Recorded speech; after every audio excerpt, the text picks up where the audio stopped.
It is the day before the conclave opens, so joining me is our veteran Vatican correspondent, Gerard and our editor-in-chief, Father Sam Sawyer.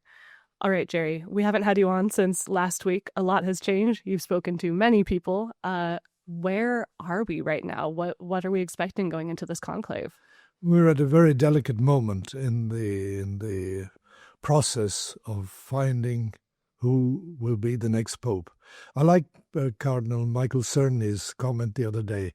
He said, when I'm as interested in you in discovering who will be the next pope, and I'll be as surprised as you. Mm-hmm. So I think it summed up quite well what I've heard from many of the cardinals, that there is no strong figure that stands out shoulders above everybody else. Mm. So they are really looking, as several cardinals have said to me, to see who is God's choice among the many possibilities. Well, and Jerry, this is very different than in 2005. Cardinal Ratzinger was the obvious candidate to succeed John Paul II. And I know in 2013 there were a few names. Bergoglio was maybe not top among that list, but certainly among the list. Does this feel different than 2005 and 2013? Certainly different from 2005 because there was a wave of emotion after the death of John Paul II and the crowds that came there. And Ratzinger, obviously John Paul II had appointed almost all the cardinals, the electors. I think Ratzinger, was actually appointed by Paul VI. I think that's right. And so it's very interesting, this fact. I think I heard Ratzinger was one of two who had participated in the 1978 conclaves, who was then there for 2005. So really, everybody was new to it. Yeah, and so the 2013, really Bergoglio was not classified among the top three frontrunners, and there was Scola, and there was Marc Ouellet of Canada, and Scherer of San Paulo. Mm-hmm. Mm-hmm. And yet his name was beginning to emerge, mm-hmm.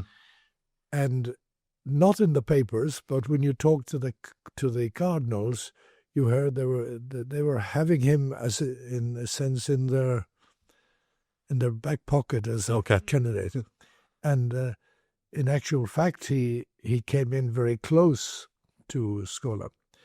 This time around, it's less clear. Of course, like that time, like 2013, you have a front runner who is Italian. Mm-hmm. Cardinal Parolin. The Cardinal Parolin. Just let's make really clear for our listeners, Cardinal Pietro Parolin, he's the Italian who's the Secretary of State under Francis, and he's entering this as a favorite among pretty much the entire press. Yes, and he's among the entire Italian press. Well, he's a front runner on everyone's list. I think the question is whether he takes the top position or not. Yes, he's certainly the number one, and the bookmakers have him at 2-1. Yes. Right. I did ask ChatGPT who would be elected, and it said Zuppi on the 5th or 6th vote. Mm. Yes, but the reality is that the Italian Cardinal Parolin has been Secretary of State for 12 years under Francis. So he's never run a diocese. Mm-hmm. Mm-hmm. And this is a handicap for him in a conclave where 92 of the cardinals, the electors, are actually heads of dioceses. Have run dioceses or are running dioceses. And I think, Jerry, it would also be fair to say that while Cardinal Parolin shows up on pretty much everybody's list of frontrunners in papabile, it doesn't seem like he has... it's not like he's close to a 2/3 kind of support that he would need, that anyone would need in the conclave to emerge as pope. As far as I can tell, there is no cardinal who's going to go in with 50% of the vote required to be elected. And you need 89 votes out of the 133 cast to actually get elected. So sorry, just to do a little math there, you said 50% of the votes required to be elected. So we're talking nobody's coming in with like 45 votes. Yes. Okay. The Italian press put Parolin at 45, but I have, from speaking to cardinals, there's a lot of skepticism that he's at that late. And you can be, in fact, at 50%, still not get elected. Right, sure. Because really the question is, does he have a ceiling? Mm-hmm. Right. You know, one of the points I made a couple times in interviews that I did right after Francis's death was that the 2/3 bar is actually a really high bar and not one that we're used to in any other kind of electoral process, really. But the closer we get to the conclave, the more that settles in for me as you start looking at the lists and the people who other folks are talking about as potential candidates, and really think there are things that are going to happen inside the conclave that no one can predict right now to get anyone to that 2/3 mark. Yeah, see, even with Bergoglio in 2013, he jumped into the lead in the second ballot, and he went further into the lead in the third ballot, but it still took 2 more ballots to take him over the top. Jerry, I have been getting a lot of questions on social media about how we know what happens inside. And as the person who wrote the book on what happened inside in the last conclave, can you speak to that a little bit? Like how do we find out what happens inside if everybody's sworn to secrecy under threat of excommunication? Well, obviously, I couldn't have written the book if some people didn't talk. Exactly. And as I said in the conclusion to the book, I said there are things that I keep in my heart and will never be published. Mm-hmm. And I think it's people felt that it was a historic moment in the history of the church. The cardinals had gone to the New World to elect a pope, and that hadn't happened before in history. And some of them wanted it documented for history. Yeah. So what I got was, in fact, a historical record. Mm-hmm. And people talk. Sometimes people talk deliberately. They tell you this, and this. Sometimes people let out things by accident. Mm-hmm. But I have had several confirmations that my book was accurate. But this time I think it's more difficult to... I felt very sure when they went to conclave that Bergoglio was very likely to be elected pope, because I understood that Scola could not get more than a certain number of votes. I understood that Bergoglio did not have that limit, and that he was a new face. So, Jerry, obviously you're doing this kind of calculating now to figure out how we're going into this conclave, and people are once again talking, even though they're sworn to secrecy. And I'm very aware, we've been kind of splitting up the responsibilities for reading the international press among our staff, depending what language skills everybody has. So I've been taking the French, and it's very clear to me following this every day that nobody lets anything out without a motivation behind it, too. And so I was wondering if you could summarize for us this great story that you wrote last week about an intervention that was made in the general congregations, and also maybe some of the motivations behind why you think that story got out. Well, obviously somebody wanted to tell me. I think they trusted me with the information that I would not ever disclose who it was. And I had 2 cardinals with different elements. The story was that in the first part of the general congregations, many of the older cardinals, the ones over 80 who do not vote in the conclave, but still have an influential role. They spoke. And there were several of them who were very critical of what Pope Francis had done. Cardinal Benjamin Stella, Italian cardinal, former diplomat in many places, and then very close to Francis. Francis knew him before he became Pope, and soon after he appointed him as prefect of the then Congregation for Clergy. So he had a very important position, and he could see Francis very often, and he advised and counseled Francis. So he was, let's say, one of Francis's men. Mm-hmm. Sure. Someone trusted. Supposedly. Mm-hmm. And yet, here, when the Pope died, he was one of the strongest outspoken critics of Francis, and especially of the reform that Francis brought about when he separated the power of governance from the power of orders in the constitution for the reform of the Roman Curia. Right, that's allowing lay people to head Roman Curia dicasteries, which we now have a couple of those. Yes, allowing non-bishops, non-people in orders, because also you would have religious who could do it. And he said that in doing so, Francis had bypassed the long-standing tradition of the Church and imposed his own idea. Mm-hmm. Do you think that's a fair critique? Yeah, and it's absolutely not a fair critique. And it's very much in line with the Second Vatican Council, what Francis did. Mm-hmm. And but it came out very harshly, because here was several cardinals told me they really were pretty disgusted. Because he was a man who was close to Francis and who never said this to his face. Mm-hmm. Right. Francis always respected somebody who said things straight in the face to him, even if he didn't like it. Mm-hmm. But here is a man who waited until Francis had died to come out with a very heavy opposition to one of the key changes that Francis had made in the papacy.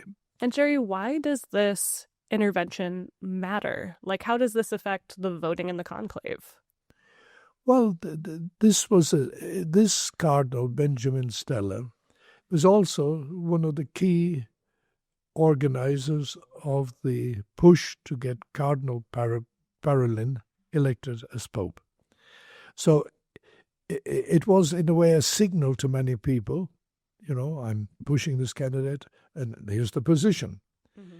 So the implication, and many drew from it, is this what Parolin thinks too? And this is Cardinal Parolin, who was trusted by Pope Francis, although some have said that they were growing apart over the years. Cardinal Parolin was one of the first big appointments of Pope Francis, and he brought him from Venezuela, where he had been sent by Benedict XVI. And he brought him back.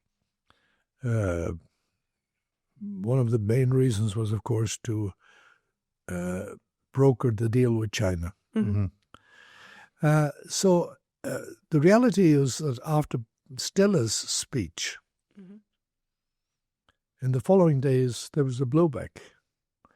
And many of the younger cardinals spoke out strongly in favor of what Francis was doing, and strongly defending the need for synodality, strongly calling for a type of successor who would continue the processes of Francis. So in a sense, that speech was a kind of a watershed moment. Mm-hmm. Jerry, I wonder do you think there's also a generational thing going on there in terms of, the younger cardinals having more experience themselves in probably, working and collaborating more as equals with lay people, perhaps, than the older guard who had come up through, a previous generation of the curial system? Well, I think this is true. But I think you've got then to go back to the pontificate of Paul VI. Mm-hmm. One of the first things he did, I think in 1970, Paul VI, was to remove the right of voting for cardinals over the age of 80, because he saw what happened in the conclave in which he was elected. And he saw how the older cardinals, not all of them, but many of them, were blocking change in the church. And so I think that is a very important point to make, and I think you're right. And here I was told that many of the early speakers speaking out and criticizing were in fact of the older generation. We heard that Cardinal Zen, who is 93, was speaking out against synodality, and then we know that Cardinal Ray, who is 91, who's the dean of the College of Cardinals, was pushing for Parolin as well. Whereas on the other side, I think the only person who made a reference to synodality in their homilies during the 9 days of mourning for Pope Francis was Cardinal Reina, the bishop who you interviewed, who is in his 50s, I think. No, there are a lot of cardinals spoke out strongly in, and I have the names of many of them in the sessions. So there is a certain divide, but it's not 50-50. Right. And I think this issue of synodality is in some ways a litmus test. And the big question is, will the electors be able to choose a pope who is committed to synodality? Right. I think the basic question at the root of this conclave is the question of continuity with Pope Francis or not. And so we've talked a little about how, because of or following the Stella intervention, Parolin is seen as less in continuity with Francis in some ways. Let's talk about the candidate who is often presented as the continuity with Francis candidate, who is Filipino Cardinal Luis Antonio Tagle. I've seen that he is often named as one of the frontrunners right alongside Parolin, and then everyone else is kind of described as a potential third-way candidate who could emerge if people are divided between Tagle and Parolin. Is that also your read of the situation? Well, it's no secret that these are the two best-known cardinals in the world. Of course. Because Cardinal Parolin, because he's Secretary of State and he's traveled to many, many countries. Cardinal Tagle, because he came from the largest diocese in Asia, Manila, and then because he was president of Caritas and went to so many countries around the world, especially in the Third World. He's also the prefect of the office that Francis made the number one in the Vatican, the Office for Evangelization. Yes, and he made him head of the office for the mission church, the church in the mission land. And so, obviously, these are the two best known. But there are others. And the Italian press lists a lot of them. And it lists Cardinal Aveline from Marseille, French, who's very limited with Italian, and this is a big handicap, but who's very pastoral, and some people see him like a John the 24th figure. And who just gave a homily this past Sunday in what seemed to be pretty good Italian, actually. Yes, 5 minutes. Limited good Italian. And secondly, of course, has emerged as the leader in the Mediterranean-based countries. And there's quite a few bishops' conferences. And he's very strong in the dialogue with especially Islam, but with other religions, basically Islam. Then there is obviously Cardinal Grech is seen. He's the Secretary General of the Secretary General, the Maltese-born Secretary General of the Synod, who is interesting. He was, at one stage, when he was bishop in Malta, seen as very Benedict cardinal, a bishop. He wasn't then cardinal. And Francis made him cardinal. And then Francis brought him to Rome, and he became very Francis.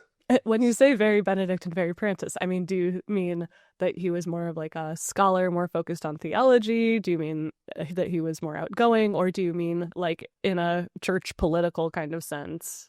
Well, he was following the line very strong that Benedict had on all kinds of questions.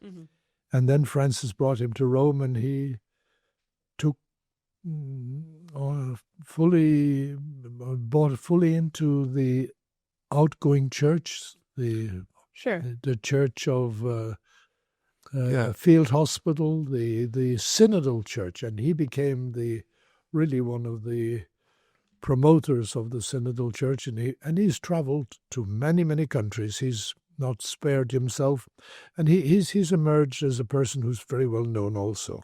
And I think it might be helpful to say here, because so often the framings of what camps people line up as, you can have the liberal or conservative, which is usually terrible framing in the church.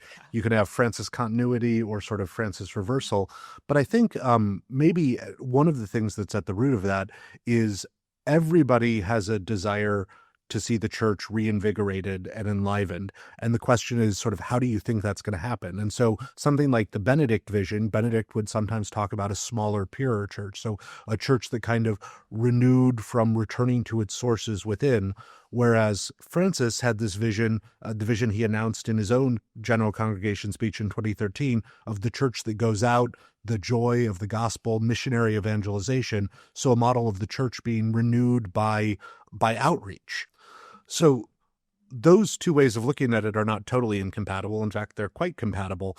But I think which one you lead with often is a pretty big determinant of the approach you take to the church. So I think it's very clear that from Francis, from the beginning of his papacy, from his talk before he was elected Pope, he felt that the church should be missionary, not self-referential, that it should be reaching out to people. And I find that there's a strong consensus around this in the general meetings. So they will be looking for somebody who is committed to mission, to reaching out and to involving everybody, not just the bishops and the priests, but the lay people, the religious in this. And so I think that's a very strong feeling among among most of because people realize that the number one problem today is that people don't believe in God. And so to bring people to knowledge or to recognition that God is at work in human history is a challenging task and an essential task for the church. Yeah. Maybe we can talk about one more person who is entering this conclave kind of as a papabile, who's mentioned often, is Cardinal Matteo Zuppi, who is another Italian who is very connected with Sant'Egidio, which is, this lay movement that has worked to resolve conflicts and wars and is seen as very sort of missionary. They're out in the streets. They do a lot of charity work. Talk to me about Zuppi's prospects in this. Well, Zuppi is seen as a street priest. That's what they call him here. Yeah. He was one who would go around in a bike and still does as bishop. Sure. Known as Don Matteo out in the streets. And he's a very affable person. But he really is committed to working with the poor like Francis was. And he's also through with the Sant'Egidio community, they've reached out a lot to Africa. And I imagine that many of the Africans might be... Well, they've been involved in a lot of conflict mediation there as well. Yes, they've been involved in conflict mediation first of all in Mozambique, and then in Burundi, and in Sudan, and in Senegal, in parts of it. So he's a man who's known as well because, of course, Francis chose him as his envoy to try to do something about the Ukraine. So he sent him to Moscow, to Washington, D.C., and to Beijing. So here's somebody who could sort of rival Parolin's diplomatic might. I wonder what he's like as an administrator and not just as a pastor. Well, he's very different to Parolin. Parolin is a accomplished diplomat. There's no question. He's in the long tradition of the diplomacy. He's had very little pastoral experience in terms of working in a parish. I think less than 2 years. Never run a diocese. So he's been in the long line of Vatican diplomats, in a way like Pius XII. Sure, yeah, of course. Pacelli. Zuppi, on the other hand, has always been, on the parish, in the diocese. He was auxiliary bishop in Rome, became appointed by Francis as Archbishop of Bologna in the Red Belt of Italy. And now he's the head of the Bishops' Conference. And now he's president of the Italian Bishops' Conference. So he's got standing. He's very different from Parolin. I like the phrase that you can't put geographical limits on the papacy. You can't put geographical limits on the Holy Spirit. And I think that here there are two. That Italy has candidates, and it's throughout history, Italy has had candidates for the papacy. But the axis of the world has changed considerably since 1978, when there was a break in this. Yeah, of course, when they elected a Pole. Yeah, now we're talking about 50 years later, and some people in the congregations have said, the world has changed from 50 years ago. Mm-hmm. And so it is now no longer accepted automatically that a pope should come from Italy. People keep saying to me, and I've said it, and they've said it in interviews with other people, we're looking at the person. Does this man match the profile, the pastor, the bridge builder, the outreach, the person who's going to work for peace, who's more concerned with the poor in the world? Which candidate best matches that kind of profile? And even then, I mean, we know that the cardinals are going to be looking for that, but the ability to predict that is limited for everybody, both in how much they can actually know about the man they're going to elect ahead of time, but also, what we saw in Bergoglio becoming Francis was certainly not a total transformation or anything, but the way he was as Pope, the kind of the freedom and the outreach and his pastoral style, I think was not something that everybody predicted or would have expected before he came out on that balcony. No, because they had seen him mainly in the cathedral in Buenos Aires. Right. They hadn't seen him in the shanty towns. Exactly. Because what we saw as Pope was much of what people in the shanty towns had seen for years. Now, I think here is going to be very interesting. And I think you're right, Sam, that it's very difficult at this moment to predict, because people are preparing themselves very differently. Mm-hmm. There are those who don't read the papers, who won't look at a smartphone or the social media. They Right. feel, I want just to pray and talk to God and then go in. Because when they stand with their card, the voting card, in front under the Last Judgment, Michelangelo's Last Judgment, they have to say, the vote I'm casting for the person in conscience Yeah. that I believe is the one most suited. Right, they swear an oath when they hold up their ballot. So it's a pretty serious thing. And Well, so I was just going to say, I think it's striking to me to realize there are some cardinals. We know there are some cardinals who are approaching this pre-conclave period almost in a retreat mindset, and necessarily they are not the ones we're hearing from. Mm-hmm. Yes, absolutely. And then there are others who are talking to the press. And like Cardinal Cerny said to me in the interview, he said, I considered this dialogue with the journalists as part of my preparation. So there are very different takes on how you prepare. But I think we should kind of at least emphasize that for all of them, it's a very spiritual exercise, because they realize that they're standing before God. They're trying to identify, to find who is the candidate that God wants to lead the church, that Christ wants to lead the church at this historical moment. And one thing that really made that stand out for me was I was talking to somebody about what it's like inside the Sistine Chapel, and they pointed out to me, all of the speeches and everything that they're hearing right now, those are done after the general congregations. Now, they go into conclave, there's maybe some quiet conversations at breakfast or dinner or whatever, but in the Sistine Chapel, there's none of that. It's a very prayerful, quiet atmosphere. There's very little talking. Oh, in the Sistine Chapel, it's almost like a ritual.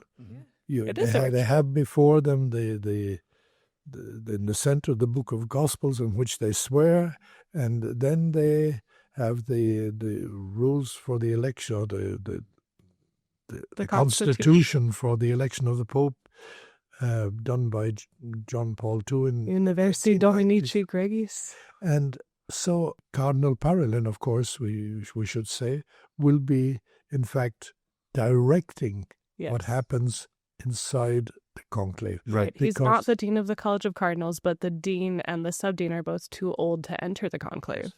and he's the next in seniority. The cardinals are divided in three orders: Right. bishops, priests, and deacons. Mm-hmm. And he is the senior Cardinal bishop inside the conclave, and so he will instruct them what to do. And they sit alongside each other. Of course, they talk when the votes are cast, but not before. So many of us have a visual from the movie Conclave of this process, the urn and holding up the ballot and the oath in Latin and the rest of it. But in Conclave, in the movie, we see 2 votes cast in sequence, and then they cut to reading out the totals. But in reality, 133 of these votes in order of seniority, which is going to take a long time, the cardinal electors sitting there in silence, and I would have to imagine that the weight of prayer will settle on these men during those moments. Absolutely. There's a lot of waiting around. Yes, and Bergoglio, for example, said that he was saying the rosary. Mm-hmm. So it's a moment of high tension. It's a moment of they're waiting from enlightenment from above, but through their votes, and it's. And then the question is the famous word discernment. They have to discern what is the first vote saying to us. What is God saying to us through that first vote? Yeah. The first ballot, of course, is where people put their cards on the table.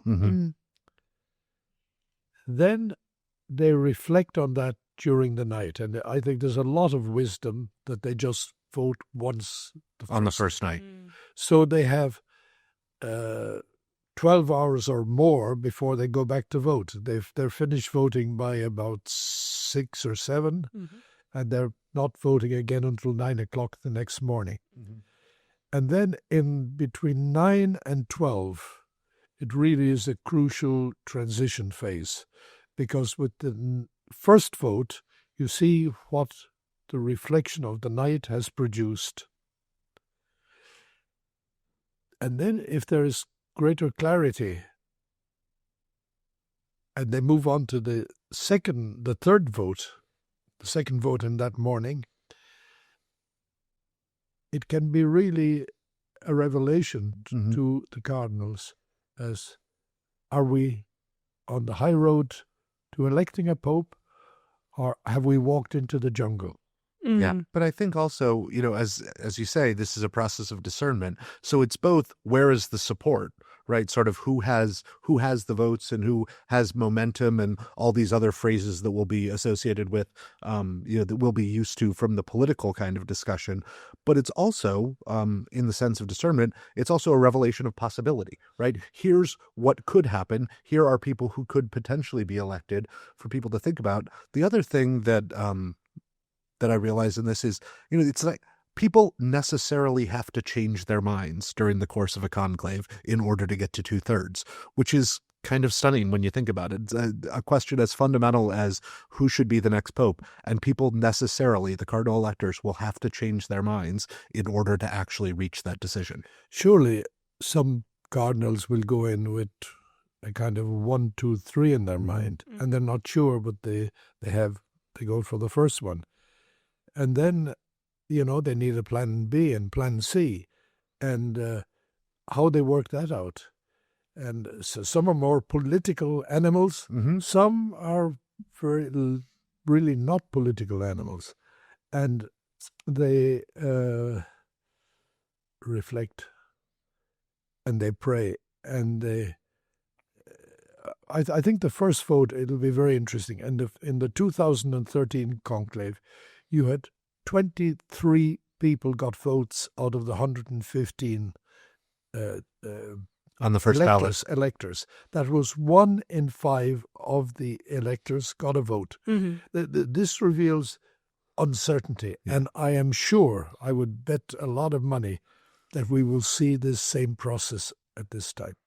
Even if it might take us a few years to find out about it. We'll wait for your next book, Jerry. All right, Jerry, Sam, I am so thrilled to be covering this with you. Thank you so much for your time, your expertise, and let's all pray together that the Holy Spirit is moving in the Sistine Chapel. Yes, come Holy Spirit. Amen.